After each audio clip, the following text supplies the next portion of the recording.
Alright guys, welcome to Firewatch, the first and so far only game developed by Campo Santo. Now, Campo Santo was formed by two men called Sean Vanaman and Jake Rodkin. Their names may sound familiar to you as they were the season leads and the men behind Telltale's The Walking Dead Season 1. Shortly after that game finished, they ended up leaving Telltale and they formed Campo Santo. This game came out sometime around last year or in 2015, I forget which one. I had originally tried playing this game once before, but on my PC, but it just couldn't run, so now I'm playing it on my PS4. So let's get started with Firewatch. Let's do a new game. It's amazing how I've been able to avoid this game for so long, without getting any sort of spoilers about it. But, I honestly don't know anything about this game other than it was developed by Sean Vanaman and Jake Rodkin. So, let's just go right into this game.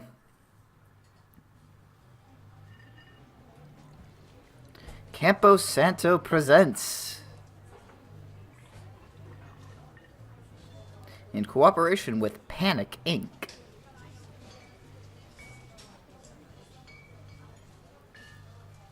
Boulder, Colorado, 1975. Alright, so you see Julia. Okay. Oh, I gotta click on that, my bad. She's about your age, late 20s, laughing with well-dressed professors and grad students from nearby CU Boulder. You, Henry, are out drinking with your pals. You approach her. You are drunk. Alright, I'm drunk. Awesome. So, what's your, major? You're pretty. I can't act for shit, so I'm doing a shitty, drunk guy impersonation, but, let's see. So, what's your, major? I'm tempted to do the you're pretty option because I'm drunk, but, let's start off, try and make it seem like I'm not drunk. So let's just go with that one. So what's your major? You slur the word major and it smells like Coors. You give an awkward smile. Evolutionary biology, she says, and I'm a professor.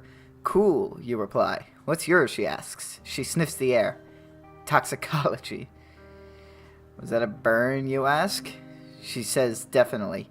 Worried she hurt your feelings, she asks you if you want to split a cheeseburger. 1 week later, you're Julia's boyfriend. Aw, yeah. Awesome. Ooh, I'm in an elevator. R2 to use objects. Okay, Oh, okay, there we go. That was my backpack.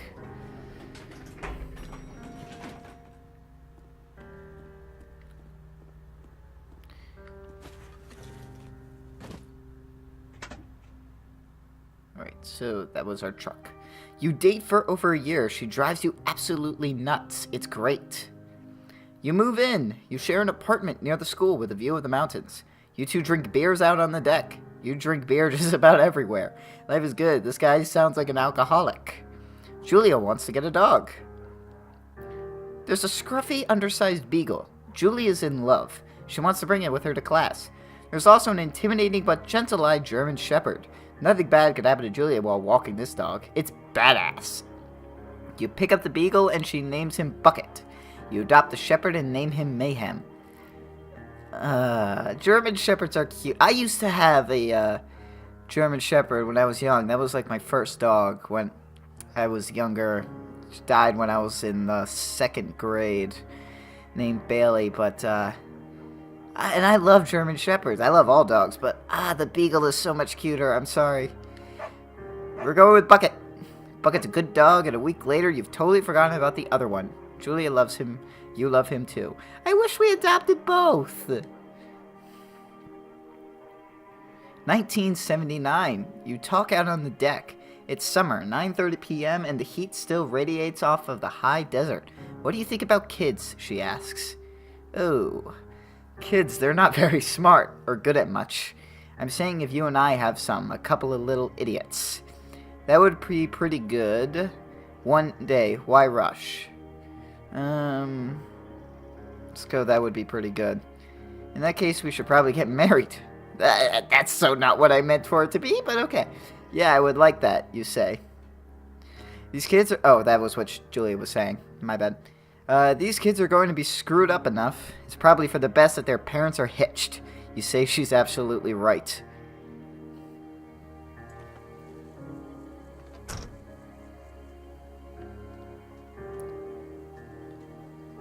Thoroughfare Trailhead. Do not forget to check in, no fireworks, blah blah blah. So just go down this path right here, basically. Oop, I'm going way off the path. I wasn't paying attention. 1980. It's a Thursday night and Julia is 4 hours late. She doesn't call. You're worried and getting angrier by the minute. She walks in after you've gone to bed. She's not quite drunk, but she's clearly been having a fun time. You fight when she gets between the sheets. You get mad, you ignore her. Let's just ignore. You don't touch each other all night. The next day, you feel guilty for being so angry and ask her about her evening. She says it was great. You hold on to a tiny pill of resentment. You make some coffee and go to work.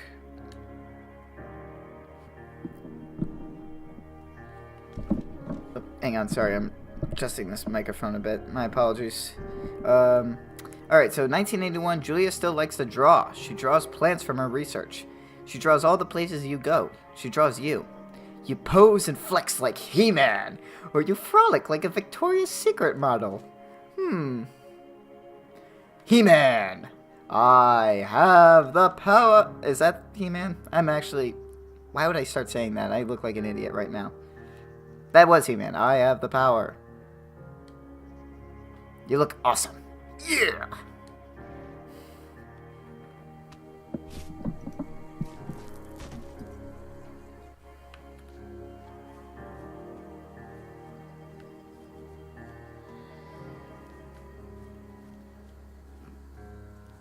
Let's see. Two Forks Lookout Tower. 8 more miles! Ah!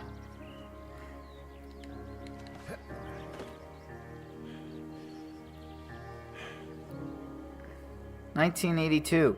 During the summers, you and Julia enjoy walking bucket at night. There's a festival in town. It brings in folks from faraway places. One of them tries to mug you with a knife. Bucket gets kicked. What? Why would you kick the dog? Fuck the dog, Julia yells. She gets flustered and has trouble speaking when she is stressed. You confront the attacker. You scare him away, I'm gonna beat his goddamn face in. Your arm gets cut up, but you beat the guy to a pulp. You don't feel very tough. You cry your eyes out before the cops show up. Julia asks to take a different path from that day forward. You say okay. You don't want to go that way either. From then on, you walk by the river. Understandable.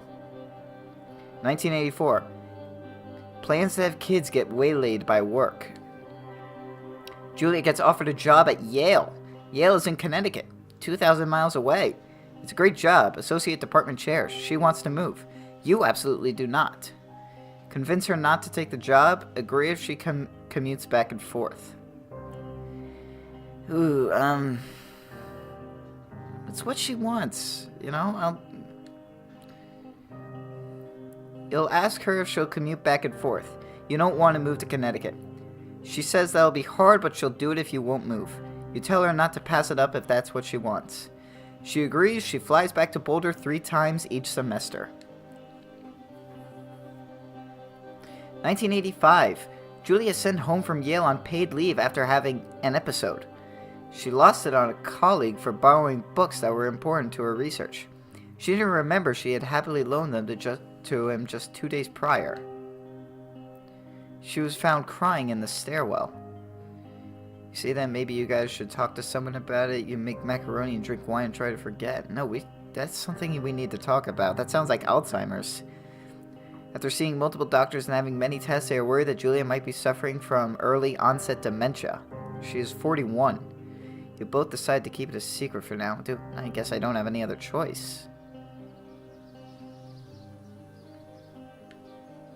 So I'm camping out here in the wilderness.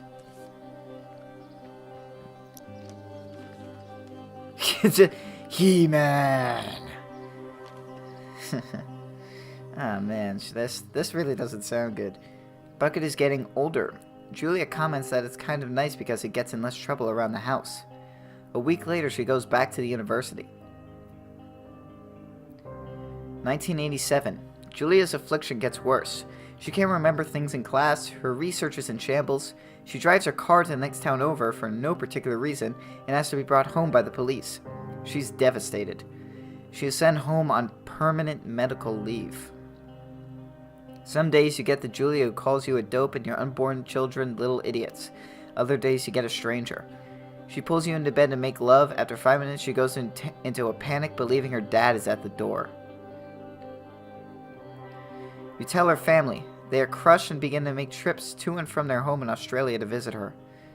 For a while your friends come by with little things to brighten the day and she's getting worse. I've never even met this person. I feel bad. I'm honestly feeling very sad about this.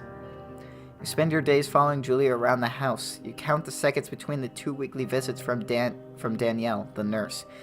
He suggests that Daniel. Okay, Daniel. He suggests that Julia could live somewhere else, somewhere with 24-hour care, a home. It sits with you for a couple months. You decide to move her into a full-time care facility, or you are determined to take care of her by yourself. I don't want to put her in a facility, but there's not much I can do. This one really feels like I'm screwed either way.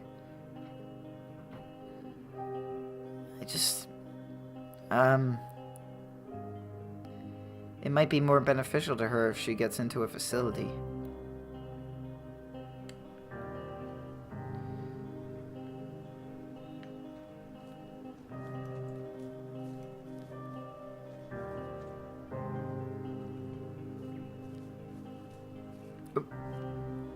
Ooh, a deer! Sorry, I had to burp.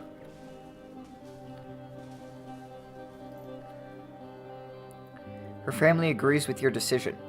You find a fantastic place in Boulder and move her there. You see her every day. Then every other day. You see, that's what I was worried about when I made that choice.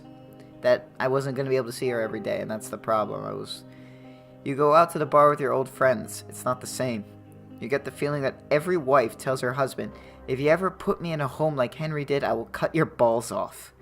You slowly decide not to see our old friends that much.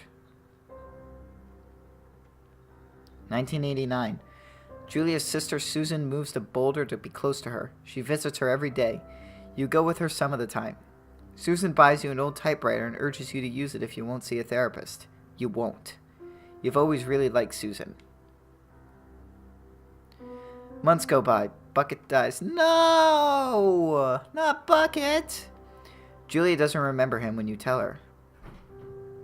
Sometimes it takes her a minute to lock in on you. In the back of your mind, you believe it's because you see her less and less. And seeing her less and less makes her forget you more, you think. Summer is coming and you see an ad in the paper for a job. You take it. And I guess that's how we got here.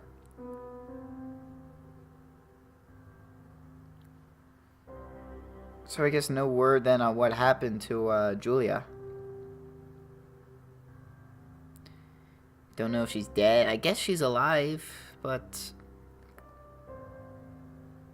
that's all we really know. Enter the lookout tower.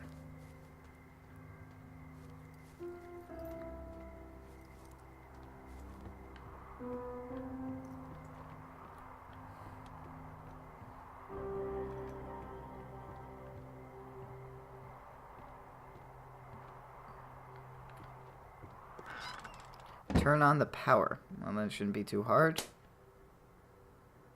There we go. Hello, Two Forks Tower. Oh, radio. Now I think that's the girl that's played by Sissy Jones in this. Hold L2 to activate radio. Oh. Hello.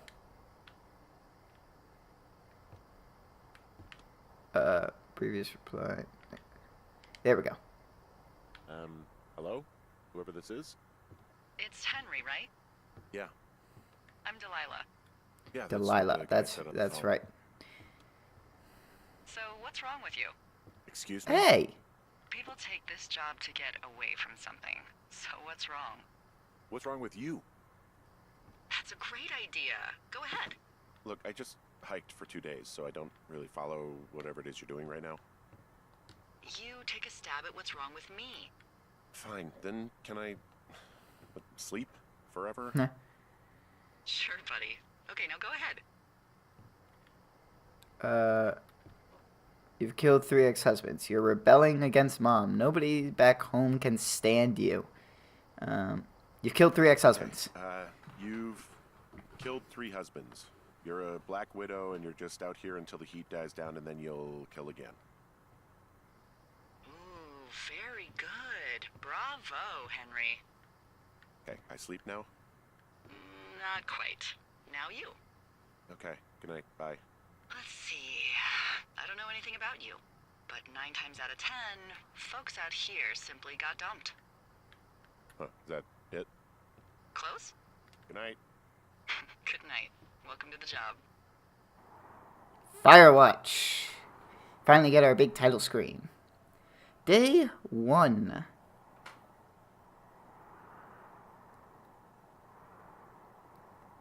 First off, I want to apologize if my volume is a little too loud on this. A new setup I'm doing. I'm not sure if how loud this appears on the video. So I'm going to actually keep this one short. In fact, when this is done loading, I think I'm going to just stop the video here.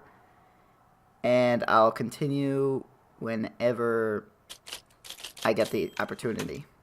Good morning, Henry. Well, I guess good afternoon. You probably slept like a rock. Anyway, there's still a few hours of daylight to get some work in. I can see you at your desk, so call me when you're ready. I guess I gotta do this first.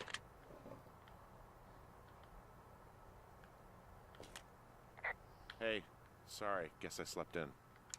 You got a relaxing, 14 hours of sleep? Whew. Yeah, Jesus, I guess it's 6? 6:45. Whoops. Don't worry about it. That hike puts everyone out of commission for a day or two. But now that you're up, let me quickly get you acquainted with the job. There's a thing in the middle of your room with a round map on it. Do you see it? Yep. Okay, yeah, I see it. This is the Osborne Firefinder, invented in 19... Hang on, I just realized subtitles are not on. There we go. But, like I said, I'm going to stop the video here. I know I'm kind of in the middle of the conversation, but I think it's best, because like I said, this new setup, I'm not sure if this is current volume is too loud or not, so I don't want this to be like a problem across many videos, so I'm just going to leave it here. Thanks for watching, guys. I'll be back soon with more Firewatch. Really looking forward to seeing what the rest of this game has in store.